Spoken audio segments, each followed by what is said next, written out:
this is Dr. Amrit Nasta, and he is a leading bariatric surgeon in Mumbai. And along with that, he is one of the biggest faculties of surgery in India. So, as you all know, he takes classes for final MBBS students for surgery. He is the surgery faculty for Cerebellum Academy, and he's also the surgery faculty in conceptual surgery. Along with that, I forgot to add one of the most important things, that he's also my husband. And where did the idea for this interview come about from? So, generally, so we don't work together.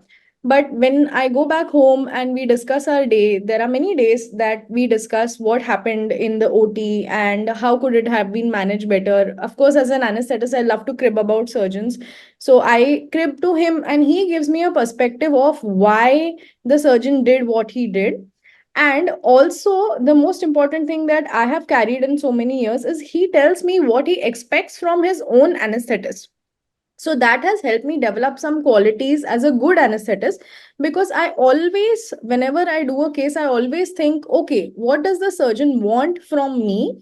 What will make him call me for his next few cases? And what is he actually thinking about me? Now, all of us definitely feel that अरे surgeon ने ऐसा बोला वैसा बोला कुछ गलत बोल दिया हमारे बारे में, but at the end of the day we are all trying to understand what is the surgeon's perception of us. Is he going to call us next time for the case? Does he think the anesthesia was good enough or not? And that is why we are having this very important session to read into the mind of a surgeon, of what do they want from an anesthetist, what do they expect from an anesthetist, and how do they judge an anesthetist. Now, I know no one should be judging anyone, but it is a human tendency. Even we tend to judge our surgeons based on how much time they are taking for surgery, or if they are, how they are performing the surgery, how much noise are they making during the surgery. And it goes likewise for the surgeons. So, without wasting much time, let's dive into the mind of a surgeon, of what do they think about an anesthetist and what do they expect from an anesthetist. So, welcome, Dr. Amrit. Thank you, Dr. Jhanvi, for that wonderful introduction where you missed out the main part and mentioned that in the end about how living with an anesthetist. But let me clear one point. We don't work together. In fact, we have never worked together. So I have no idea how good or bad she is in the OT as an anesthetist, nor does she know about my surgical skills. So whatever we share is all based on our own experiences, which can be a little biased. But yeah, it's better this way because our minds work very differently. Like what she will see in a surgery and what I see in a surgery is very, very different. So hopefully, whatever we discuss today will open your eyes and minds. I believe most of the people here are going to be anesthetists listening. So it Yes. will definitely give you an edge over the others when it comes to surgeons choosing anesthetists for his preferential cases, right? So you will get a little idea about what to do and what not to do, which you may develop 10, 15 years later, but maybe after listening today, it may start off immediately from your practice tomorrow. If you ever feel that surgeons don't know about what anesthesia is going on, let me be very clear, surgeons know everything and they expect the anesthetist also to know everything about the surgery. So if I do some cases day in, day out, like I am a bariatric surgeon, so I've been doing only bariatric surgeries for the last 8 years. I know what happens during anesthesia. I know what drugs they use, what relaxation is given, what is TOF monitor. We know all this. So whenever an anesthetist will say like, no, no, no, patient is relaxed, I can definitely ask them, can you check the TOF monitor? So don't be taken aback by the awareness of the surgeons, especially those who do the same kind of cases day in, day out. So we know that in these select cases, like in bariatric surgery, what agents are going to be used, what agents will not be used, what analgesia will be used. Those kind of things the surgeons know. So if you feel you will give normal saline and say, oh, I gave a top up, they come to know when that happens. So don't underestimate this aspect about surgeries. Same surgeries, if we are going to do over a period of time, we will know that, okay, this aspect or this component the anesthetist didn't do correctly, or at this stage the patient woke up or not woke up and he was moving. We can anticipate it. So these are the things that you should have in mind, and this can only be taken you can get rid of them by being very honest about it. So, my first question to you is, since you're doing your own private practice, Dr. Amrit, when you have to choose an anesthesiologist, what are the key qualities that you look for in an anesthesiologist before you hire them for the case? And also, once you've met with them, then, to call them again for a case. Because this is very important from a freelancer point of view, how we project or portray ourselves to the surgeons so that we have a long standing relationship with them and they don't just call random different anesthetists all the time. So, one thing is, we don't really see what are your degrees, where you did your anesthesia from that much. What we care more about is a little bit about your work experience, but more than that, how available you are. So, if we call you for a case and you are like, oh, I'm busy with this person or that person, or oh, I'm having these prior commitments, then they know you're not reliable, you won't be counted upon again and again. So, that is number one.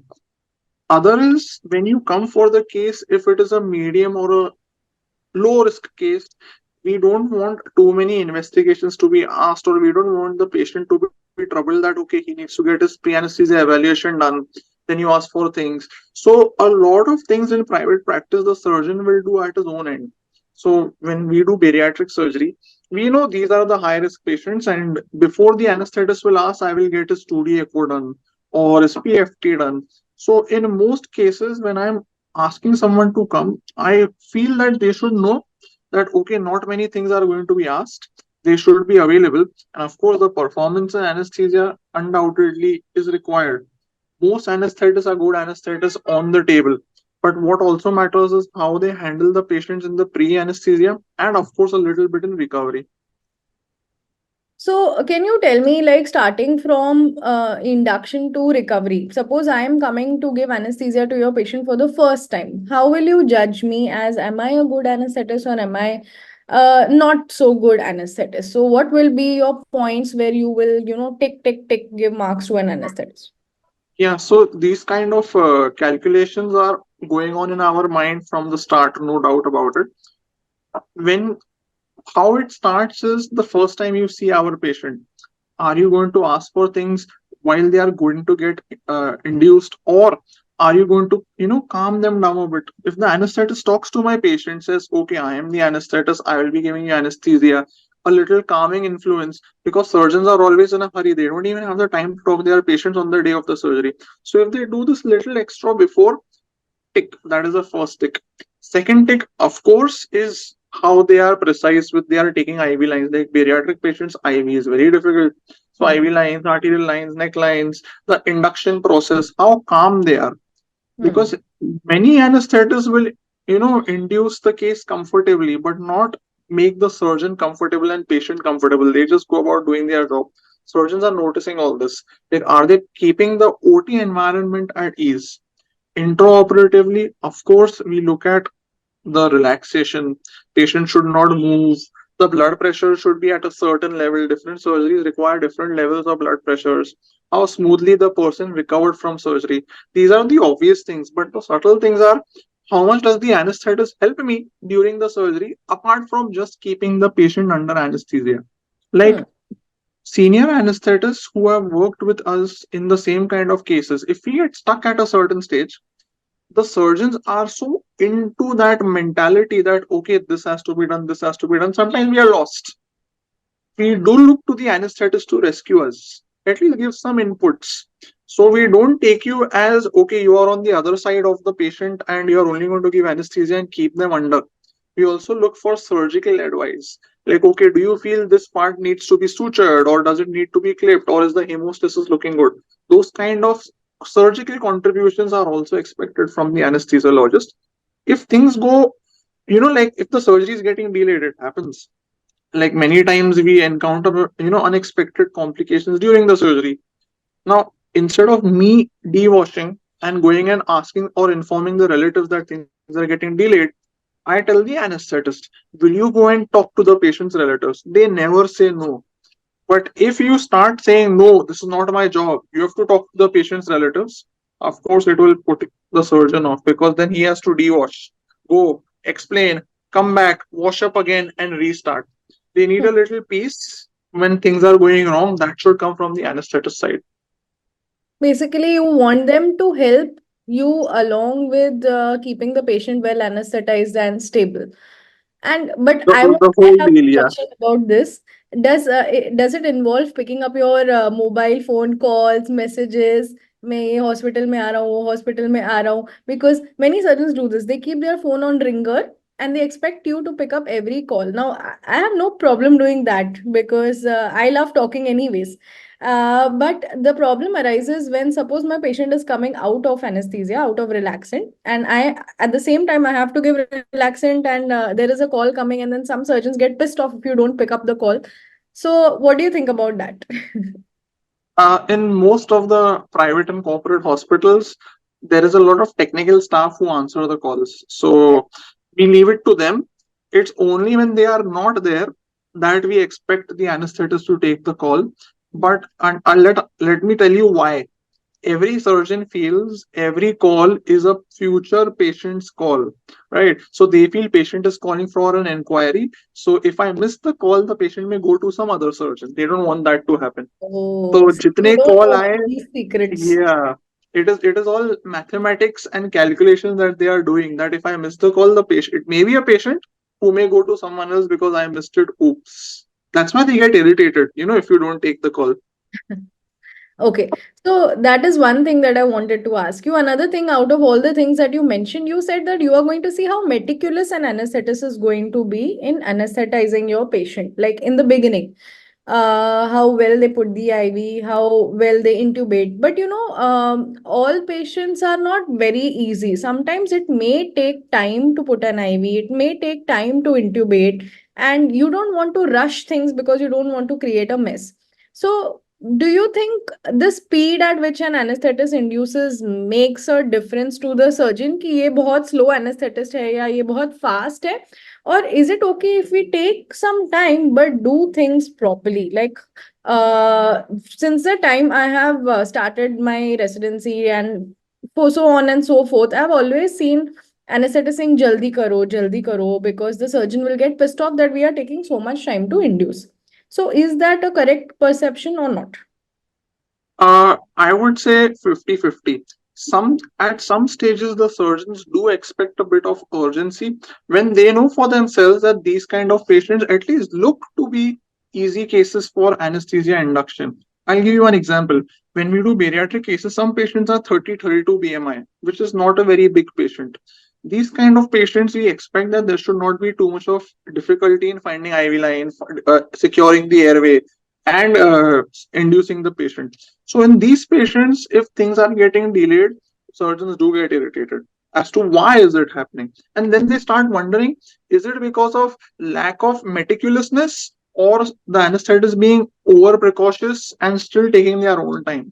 But yeah, of course, if it's a high risk case, a 50 BMI case with sleep apnea or ischemic heart disease, then we don't want you to rush because we have come with a mind mentality ready that okay, this case will take 3 hours. So if the anesthetist takes a little time to induce, it's fine. But if a case we expect to finish in 1 hour and the anesthesia time is taking 30 minutes, that does irritate the surgeons, no doubt. Okay. Another point of contention between surgeons and anesthetists, when anesthetists cancel the case on table. So, they'll suddenly say that yeah, this investigation is not there, or these ECG changes were not there in the patient, or the patient's BP is very high. I've tried everything, the BP is not coming down. I don't think it is safe to anesthetize this patient in this kind of setup. Sometimes you're working in smaller setups. So, how does the surgeon take that? What do they think? And do they feel like, Array, next time we'll not call this anesthetist because they ask for too many things and cancel cases on table? So, really speaking, most of the problems which are avoidable should be identified preoperatively and not on table. Hmm. So, if a person has gone through the process of PAC and these things were not picked up at that time, then the surgeon is very well aware that this is an avoidable last moment cancellation. But Hmm. yeah, if something pops up unexpectedly, like unexpected ECG changes, then the surgeon accept it. So it Hmm. works both ways.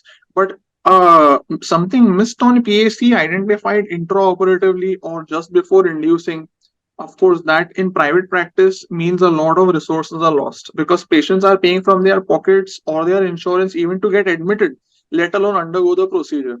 So patient most likely will not come back to the surgeon. So that means a loss for the surgeon, which is what they feel. Okay.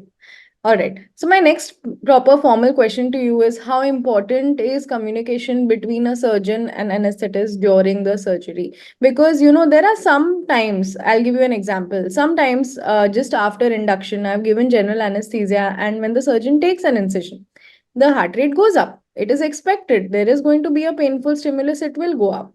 And I've seen some surgeons immediately reacting to the sound of the ECG, saying, why has the heart rate suddenly gone up? Now, I don't want them to sort of question my anesthesia every time. So, sometimes, we prefer that y'all don't comment on every change that is happening on the monitor, because we are exactly there to take care of that situation. So, but sometimes, yes, when the BP is dropping, when there's no reason, if the patient is desaturating suddenly, and I feel like, okay, give me 5 minutes, stop the surgery, let me check, I would communicate with the surgeon, but not at every point which can be managed. So, how do you think this communication between surgeon and anesthetist should be? Should we inform you of every change that is happening during the surgery, or should we not inform you at all and manage things ourselves, or something else? No, so it's not so simple. It works both ways. But let me put it in an example manner. You said when you give the incision, the heart rate goes high. As long as it is not affecting the surgical process, the surgeons don't care. Yes, some of them may react, but those are usually, that speaks of the surgeon, not of the anesthesia or of the patient. If a surgeon is unnecessarily reacting to every change in the monitor, he is overdoing it.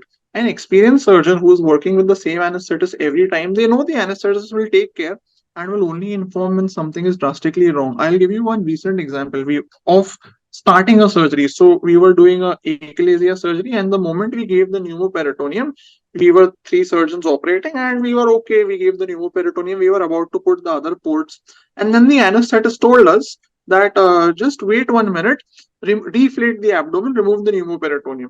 We were like, okay. And now we have been doing this surgery so many times, we know when they say it. We immediately looked at the monitor, and the heart rate of the patient was 26, 28, 30 beats per minute.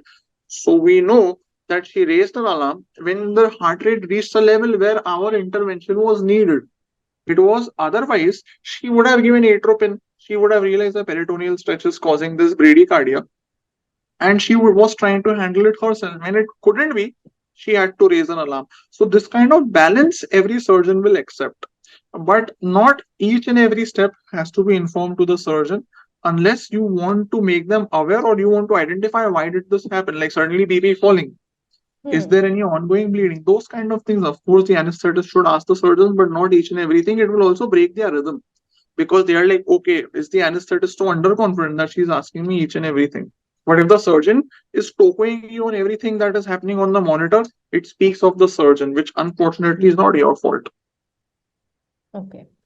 So, along the same line of questioning, suppose there is a disagreement in the OT over something, interop during the procedure between the surgeon and the anesthetist. How do you think is the best way to resolve it? This would normally only happen in the early stages of your practice. If you've been operating with the same set of anesthetists for, say, 3 years, 4 years, then disagreements don't happen. Simple reason being, automatically, if you are operating the same surgeries, you know who's going to be right. Like, if arrhythmias pop up intraoperatively and the anesthetist says, I don't think it is safe to continue, an experienced surgeon will say, okay, it's time we abandon or we take a call. So disagreements don't happen when there are experienced campaigners on both sides of the table. Hmm. If they do happen, one person has to put his foot down, and the person who is more right has to put his foot down. Though this sounds very philosophical and unrealistic, usually one of the two are going to argue their way out and decide. So I won't say it is always going to be the surgeon who will say, no, it's my patient, my surgery, my money. Sometimes the anesthetist can also put the foot down, and it works both ways. Okay. Now, I have a very pertinent question that many of us face in our day-to-day practice, especially when you get paid per case. Suppose a surgeon tells you, okay, there's a lap cholecystectomy, and there is a fixed amount that he will be paying for general anesthesia, and you agree to go for the surgery. Now, when you go there, you see that the patient is actually quite high risk. He has history of IHD, and you're taking a risk. You're taking a significant amount of stress and risk in anesthetizing this patient as compared to just doing a simple lap call. And if the anesthetist tells you to revise the charges right before the surgery starts, thinking that this is my fair share because I'm taking so much stress and responsibility for the same, what would you think about it? How would you approach it? Uh, I it speaks badly of the surgeon if he is not given full information about the case to the anesthetist, because not every GA is going to be the same. Like some are going to be easy, some are going to be tricky. Sometimes if I tell the anesthetist beforehand that okay, it's a high risk case who has had ISD and things, maybe she'll bring an assistant or an associate to help her, and Yeah. those charges also have to be accounted for. If the anesthetist does say okay, increase my charges, and I feel it is not worth it, Hmm. I would pay her whatever is him or her, whatever is the extra that they demand. But I would be very wary of calling them again, because I would be like, okay, next time, even for a simple case, they may at the last moment say, increase my fees, and it's too last moment for me to find someone else. Correct. So there has to be this clarity, and this communication has to be there made from the start, that whatever happens, this is going to be the rate. Low risk, medium risk, high risk should be predefined. Those are agreements that you should make before you go for anyone's cases. So this really helps the anesthetists also who are watching us to actually communicate with their surgeon that pre-operatively only you're communicating that this is how much I would expect if your case is simple or if your case is going to be difficult. And if they say yes, then fine. If they don't say yes, then it is your decision whether you want to go at that price or not. Another thing I wanted to ask you was sometimes, the surgery gets prolonged. Like, suppose you say that I'm going to do a sleeve gastrectomy and it'll get done easily in 2 hours, which is the normal time. But it may go on, it may be a difficult sleeve, or it may get converted to a bypass because of some reason. So it ends up becoming 4 to 5 hours. Now, if I've committed to another surgeon that I will be coming for their case after your case, and I lose out on that case because your case time got extended, then do you think it is fair to compensate the anesthetist for this or not? These things happen very rarely, and normally, if you are having multiple cases lined up, you do put a leeway. So an overlap, because you're having too many commitments and losing out on the next case, is a very rare occasion. Compensation for that would normally not happen, because even the surgeon has lost his time and the patient is going to pay the same amount. It's not that the patient's fees are going to increase. So from where will the surgeon compensate? He will have to compensate it from his pocket. If he doesn't do it by himself and you ask for it, then he would not be very happy with it. I'm being honest here, Hmm. because he would be like, okay, कभी 2 घंटे का 4 घंटा हुआ, but sometimes a 2 hour sleep can get done in 1 hour also. If it Yeah. gets done too soon, are you going to say, okay, मैंने तो कम anesthesia the, now you pay me less? It doesn't work in reverse. So why would it work going further, getting a delay? So compensation in that case would not happen. But yeah, if you are working with someone on a regular basis, these problems don't arise. These will only happen if you're going for a one-off case. And in that time, be very clear about either this is the risk of the patient, I should be paid this much, or irrespective of the duration, I should be paid this much. These kind of things should be clarified from the start. Okay. Okay. Now, surgery is over and patient has been shifted to post-op recovery. What is the role of the anesthetist that you would expect? Because sometimes, anesthetists will just pack up and leave the minute the tube is out. Sometimes they may stay back in recovery, look whether the patient is having post-op pain, nausea, vomiting, he is woken up completely. Now, if you're looking to label someone as a good anesthetist, then what would you expect from them? That should they wait back in post-op recovery and for how much time? 15 minutes, half an hour, or should they be available on call? Or is it okay if we just finish our case and leave for another case? How do you So think? So I have seen both kinds of anesthetists. Some anesthetists who leave if the patient is given spinal anesthesia, they will leave even before the patient is moved from the OT table to the recovery because they have to, run errands as they put it.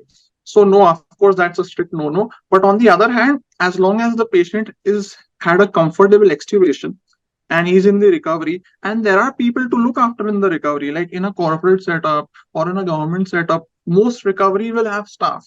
In that case, if the anesthetist just knows that the patient is in recovery and he is stable and they leave, that is fair. There is no timeline that they need to wait 15 minutes, 30 minutes till patient is shifted to room. That is not their job. That is the job of the recovery staff. Places where there is no recovery staff, either the anesthetist or the surgeon, someone from the medical team should wait till the patient is shifted to the room. Okay. So suppose you are looking to choose an anesthetist to have a long-term relationship with. What are the key qualities that you will look for in them? Like suppose, you're in your initial, right now you're in your initial phase of surgical practice and you want someone who will work exclusively with you for at least for the next 10-15 years. So what are the key qualities that you would like to look for in them? Uh, First is if they have exposure or experience in the branch that I have done, they should be available, not just for my routine cases, but if things go wrong. The performance in anesthesia over time, even if they didn't have experience, will improve. I don't worry about that. But more than that, they should keep a OT environment calm for the patient and for the surgeon, which unfortunately many anesthetists don't. So I have worked with so many anesthetists in the last 10-15 years where some of them are so aggressive or hyper. I don't know why. Maybe it's a part of the job. It puts stress on the surgeons also. Hmm. So the environment that they create should be a calming environment for everybody inside. And when Hmm. they feel the surgeon is losing control, they should come over and take control. So it happens in our cases many times, like when we are doing a bariatric surgery and some instrument is malfunctioning, then the surgeon gets very irritated. He starts abusing everyone. And Hmm. that time the anesthetist should take over to Hmm. create a calm environment, maybe by shouting at the staff why this is not arranged. When the surgeon is calm, if the surgeon is not calm, the surgery will go for a toss. So Hmm. that is something that we look for, some extra support. Not just your job is not just induce the patient, extubate the patient, done. That is not how it should be. In today's day and age, it should be a complete surgical cooperation, including knowing what surgery is going on in terms of the steps, what to anticipate, what complications can happen. So when we are doing achalasia or upper GI surgeries and we are dissecting in the esophageal areas, so anesthetist should anticipate that okay, there can be a injury to pleura, there can be a pneumothorax. So if the surgeon sees that okay, she's auscultating, she's looking at the saturation, that means she's aware. Simple things. When the surgery is getting over, automatically they should elevate the blood pressure so that the surgeon can look for hemostasis. It should Yes. not be that the surgeon is asking for it. Correct. That oh, what's the blood pressure? So Hmm. these kind of surgical contributions, more than just giving the anesthesia, is what will separate you from a normal anesthetist. Anesthesia everybody learns over time, surgery also everybody learns over time, but these extra little things are what will maintain your ties forever with a reliable surgeon. So, Dr. Amrit, can you tell me, because you mentioned this multiple times, that you would want the anesthetist to know about what are the steps of the surgery. So, how important is it for an anesthetist to have a knowledge of a particular surgical procedure? Because very honestly, many of us in the initial phase of our anesthesia practice, we like to go on the surgical side and look at what are the steps, what's happening. But over a period of time, because it becomes so routine and we sort of, I mean, I'm talking about myself here, but we become little lazy. Then we'll be like, okay, I have to give either spinal, or I have to give either G, or I have to give a block. Whatever the case is, this is what anesthesia I will give. And we tend to overlook the steps that are happening, whether it is an orthopedic surgery or a general surgery or laparoscopic. So how important do you think, and I'm asking this because every day he asks me the steps of the surgery that I have anesthetized. How important do you think is it for the anesthetist to have knowledge of a specific surgical procedure that they are inducing?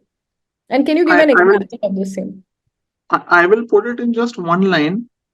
If you are not aware of the steps of the surgery, of what is going on, you will never be able to anticipate the complications and prevent them. You will only be tackling them once they occur. And if they have occurred and you are tackling, you are a normal anesthetist. But if you can prevent them from happening, then you are a great anesthetist. So you have to, if you know the steps, only then can you anticipate what can go wrong. Simple example, in bariatric surgery, we have to put a tube from the mouth into the stomach. It's like a Riles tube, it's a very thick Riles tube. Hmm. And this, when we put, we staple the stomach along the tube. So that's how the surgery is going to be done. Hmm. If I don't know when the surgeon wants the tube to be inserted, to be moved, at what step, then what will happen? Surgeon is operating, he's reached that step, then he asks the anesthetist, doctor, now pass the tube. What will happen at that stage? The anesthetist will hunt for gloves. Then she'll wear the gloves. Then she will adjust the light. Then she will adjust the head of the patient. Then she'll tell the assistant, okay, give me the gastric tube, the bougie. Then he'll hunt, open. Then she'll put the bougie. 5 minutes are lost. Surgeon's mind is, racing as to why was this not ready. If you know that this is the step where I'm going to ask you to pass the bougie, why were you not ready? So Hmm. these kind of things, they seem very small, but they make a big difference. And then 1 hour surgery will become 2 hour surgery, and then you will ask for compensation. I think everything at the end of the day boils down to compensation. Okay. Now, we have spoken a lot about elective situations, you being able to choose your anesthetist, call them in elective situations. But what about emergency situations? What is your expectation in an emergency case from an anesthetist? Uh, if it's an emergency, it is something uncalled for.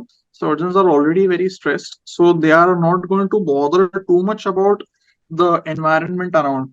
Hmm. At that stage, what we expect from the anesthetist is bare minimum. Just keep the patient stable, keep them safe so that we can perform and tackle the complication. If possible, provide inputs and bring the patient out safely. In emergency, we are not worried about performance and time. We are more worried about patient safety, and everything, the outcome in the end should be good. That's it. So, about emergency, not so important in terms of performance at every step. It is more about keeping things safe. Okay. Can you discuss the importance of trust and reliability in the surgeon anesthetist relationship? I think this question is, I don't know, it's difficult to describe. It's more like asking, can you describe trust between a husband and a wife? But yeah, like if I'm telling you that yes, the BP is down, but there is a reason for it and I will get it up, then do you trust me or no in that situation? See, the fact that we have never operated together, it means that element is not built in us yet. But no, initial practices, the trust is not going to be there. So if you go for a surgeon's case, the same surgeon's case, maybe 5 times, 7 times, they will be still a little reluctant. But Hmm. yeah, once they are comfortable with you, then the trust will be there. Like now, the anesthetists that we operate with, we don't even wait to take their permission about shifting the patient in. We just tell them, you take the patient, you induce. We are very sure. Earlier on in our practice in high risk patients, we would be waiting at the head end, seeing them use their CMAC to put the tube in the correct place. Hmm. It sounds a little outrageous, but we used to do that. We used to see that, okay, have they intubated in the trachea or has it gone in the esophagus? That was the, I would not say element of trust or element of mistrust. But Hmm. over time, this anesthetist is going to perform well. So the trust develops. It's a time bound process. You automatically are going to provide the best care to your patient. But some surgeons are like, aisa nahi hai. It happens over time.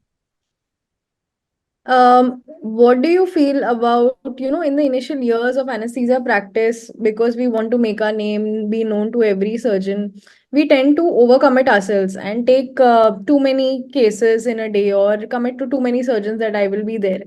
So, what do you feel about anesthetists doing that? Because it is important to establish yourself initially so that one surgeon or two surgeons then repeatedly keep calling you. Would you want to call an anesthetist like this who's running around the whole day, or would you not want to do that? The first question that you asked me was the qualities we look for in an anesthetist, and my answer was availability. So someone who's running around pillar to post to complete 10 cases in a day is not someone I would be very comfortable with calling on a regular basis, because I would be like, okay, she's like a time bomb, she's on a clock. So even I need to be on a clock, which if I don't want to be, I would still compel to be. So if my sleep is getting a little delayed, patient is a little high risk, I would still have to compromise by making my speed faster.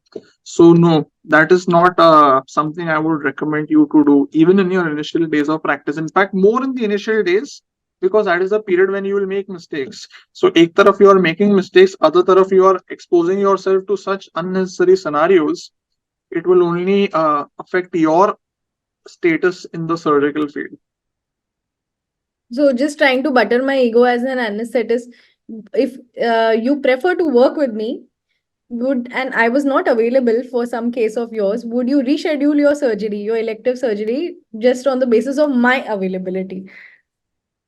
A lot of people do that, where if the preferred anesthetist, preferred assistant, preferred staff nurse is not available, they do adjust the timings of their elective surgeries. We have done it ample number of times that, okay, this anesthetist is not available in the morning, she's there only in the afternoon, so we'll do it in the afternoon. So those adjustments are made for sure, but over time. For that, you prove your worth, and then the surgeon, the whole team will accommodate you so that your availability is also prioritized and not just the patient's wish. Okay. One more question, because there are too many advancements happening in medicine, especially in the branch of anesthesia over a period of time. We now use ultrasound to put central lines. We hardly ever put blind central lines now. And similarly, even for spinal, and we have different kinds of drugs that we use now. Uh, do you think surgeons like anesthetists who experiment?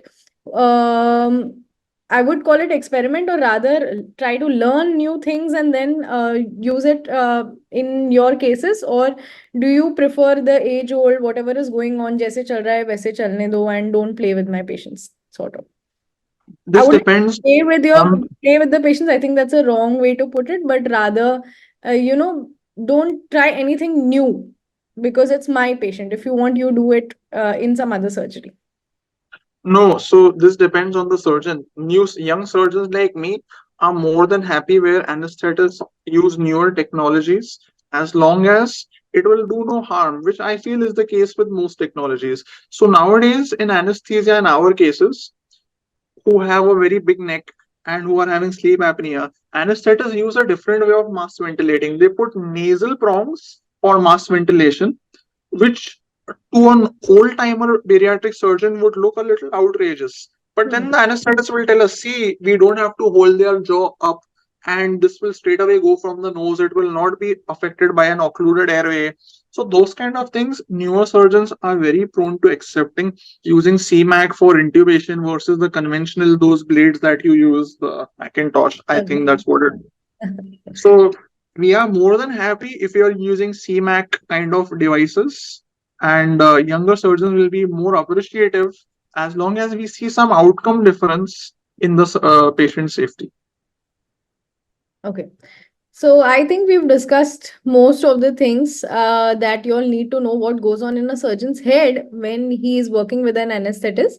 I would like to invite any questions if any of you all have. Dr. Abhishek, Nikhil, Dharmendra.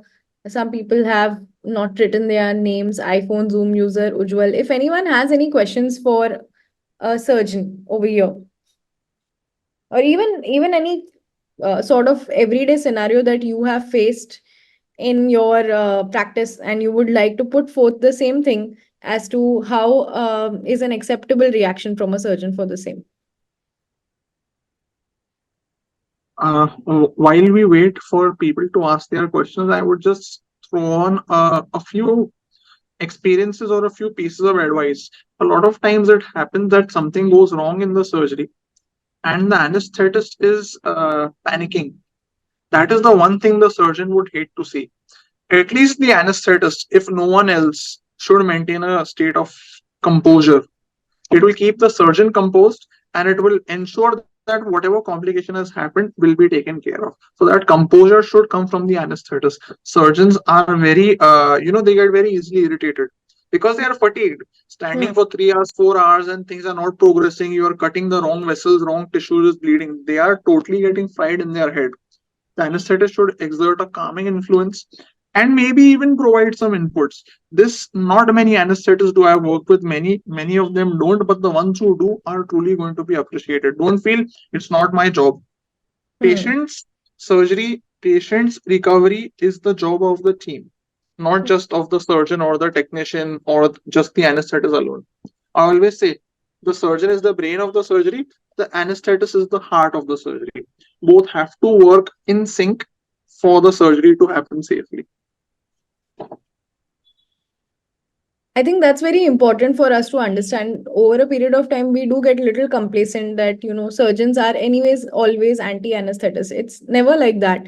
I have always believed that it is teamwork, whether it is marriage or whether it is marriage in the OT between a surgeon and anesthetist. It is always supposed to be teamwork. If suppose the surgeon is running late, you can speak to the patient, you can speak to the patient's relatives, calm them down, make sure that they're taken inside the OT. It's not predefined that this is someone's job or that is someone's job. You have to work as a team if you want to grow together. Okay, so do we have any questions?